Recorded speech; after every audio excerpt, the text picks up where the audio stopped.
नमस्कार, आप देख रहे हैं लाइव सिटीज़। आपके साथ मैं हूं मुस्कान। दोस्तों, आज हम बात करेंगे रोबोटिक सर्जरी के बारे में।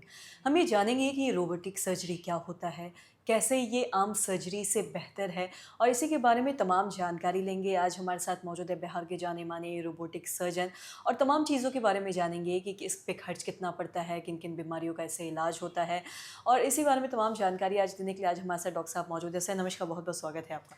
थैंक यू मुस्कान, बहुत-बहुत सर धन्यवाद। आपसे जानना चाहेंगे अगर हम बात करें रोबोटिक सर्जरी के बारे में, तो हम जानते हैं कि आप बिहार ही नहीं बल्कि देश भर के जाने-माने रोबोटिक सर्जन हैं, आपने बहुत सारी ऐसी सर्जरी भी की है। मैं आपसे जानना चाहूँगी सबसे पहले तो आप ये बताएँ कि रोबोटिक सर्जरी होती क्या है? कैसे इसे सर्जरी किया जाता है और कैसे ये बाकी आम सर्जरी से इसमें हम अंतर पा सकते हैं?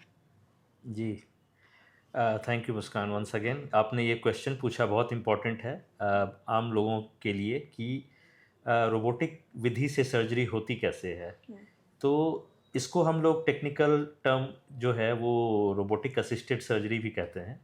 यानी कि जो हमारे सर्जन के हाथ में इंस्ट्रूमेंट ना होते हुए ना रखकर हम इसको रोबोटिक आर्म्स होता है, यानी कि रोबोट के हाथ में इंस्ट्रूमेंट देते हैं जिसका संचालन जो है वो सर्जन करते हैं। हुँ, तो इसकी विधि से जो ऑपरेशन होता है वो काफ़ी सटीक होता है। हम जहाँ काटना चाहते हैं या कोई चीज़ स्टिच करना चाहते हैं तो एग्ज़ैक्टली उसी पॉइंट पे होता है।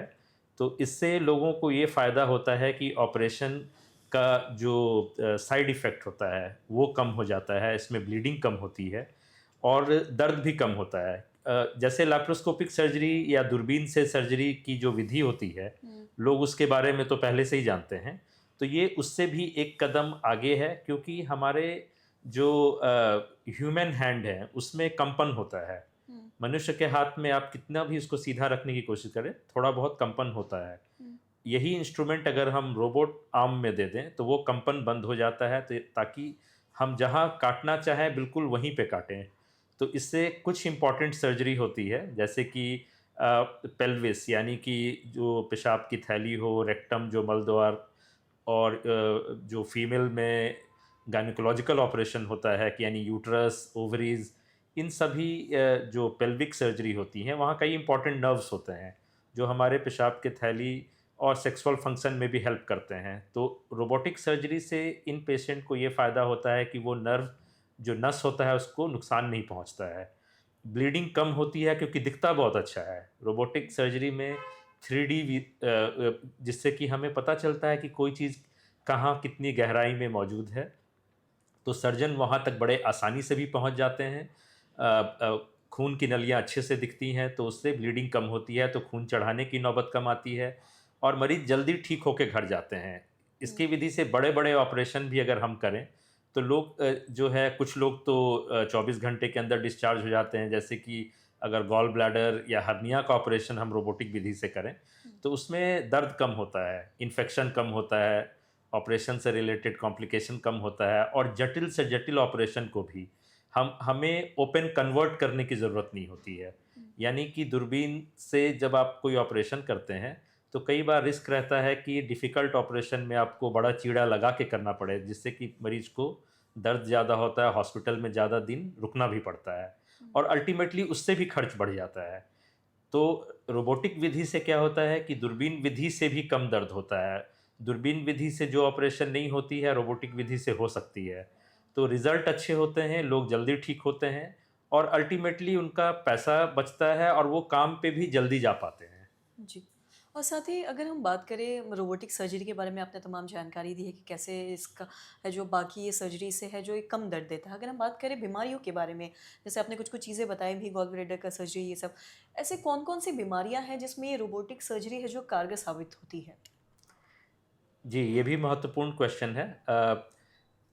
मैं ये बोलना चाहता हूँ आम लोगों को कि जो भी ऑपरेशन पेट का या पेल्विस का, इवन चेस्ट का यानी छाती के अंदर भी आप दूरबीन के विधि से ऑपरेशन कर सकते थे। जो ऑपरेशन दूरबीन के वि यानी लैप्रोस्कोपिक विधि से हो सकता था, हुँ, वो आज के डेट में रोबोटिक सर्जरी जो है उसमें कारगर है।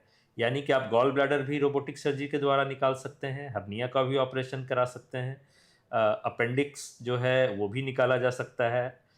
छोटी आँत, बड़ी आँत या स्टमक का कैंसर, पैंक्रियाज़ का कैंसर, उसका इलाज रोबोटिक विधि से किया जा सकता है। अगर चेस्ट की बात करें तो वहाँ पे हम जो है हार्ट का जो बाईपास ऑपरेशन होता है, वाल्व बदलने के लिए जो ऑपरेशन होता है, या लंग्स मतलब फेफड़े का कैंसर होता है, उसका ऑपरेशन आप रोबोटिक विधि से कर सकते हैं। कई जगहों पे थायराइड कैंसर जो है नेक में, वो भी रोबोटिक विधि से की जाती है। और जहाँ तक पेल्विक सर्जरी की बात करें, यानी महिलाओं में जो यूट्रस, ओवेरियन सर्जरी होती है, और रेक्टम या प्रोस्टेट का कैंसर होता है, इन सभी बीमारियों का इलाज जो है, चाहे कैंसर हो या नॉन कैंसरस हो, वो जो है रोबोटिक विधि से आप कर सकते हैं। जी। और साथ ही अगर हम खर्च के बारे में बात करें, रोबोटिक सर्जरी जब भी हम सुनते हैं तो ऐसा लगता है कि अगर कोई सर्जरी इससे करवाता है तो इस पे खर्च काफ़ी ज़्यादा पड़ेगा, अगर आम सर्जरी से अगर हम बात करें तो।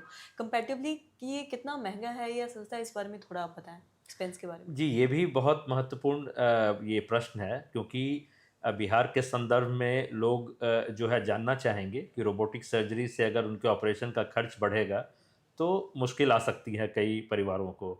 तो अच्छी बात ये है कि हम जो बिहार में यहाँ make in India robotic platform जो है, उसके द्वारा ऑपरेशन करते हैं, जिससे कि कॉस्ट काफ़ी कम आ जाता है। जो पहले अमेरिकन रोबोट्स था या बाहर के विदेशी रोबोट थे, उनका खर्च जो है बहुत ज़्यादा होता था। तो वो बिहार के लोगों के लिए एक तरह से अनअफ़ोर्डेबल था, आम लोगों के लिए। लेकिन यहाँ पे हम लैप्रोस्कोपिक कॉस्ट में, यानी कि दूरबीन विधि से जितना ऑपरेशन जिस प्राइस में हम करते थे, हुँ, उसी प्राइस में हम रोबोटिक सर्जरी को आम लोगों को ऑफ़र करेंगे। हुँ। सरकार की तरफ से भी सहूलियत मिलने लगी है कि जैसे आयुष्मान भारत जो है, उसमें कई कैंसर की जो बीमारी होती है, उसका इलाज रोबोटिक सर्जरी से सरकार करवाती है। तो आज के डेट में आम लोगों के लिए ये हुँ, काफ़ी अफ़ोर्डेबल है, तो खर्च के लिए विशेष चिंता की ज़रूरत हुँ। आज के समय में नहीं है। साथ ही सर आपसे जानना चाहेंगे, जैसा आपने बताया कि इसकी क्या विधि है, कैसे रोबोटिक सर्जरी होता है। अगर हम इंडिया के बारे में बात करें तो क्या इंडिया में ऐसे रोबोटिक सर्जरी से किसी भी बीमारी का क्या अभी तक कोई इलाज हुआ है?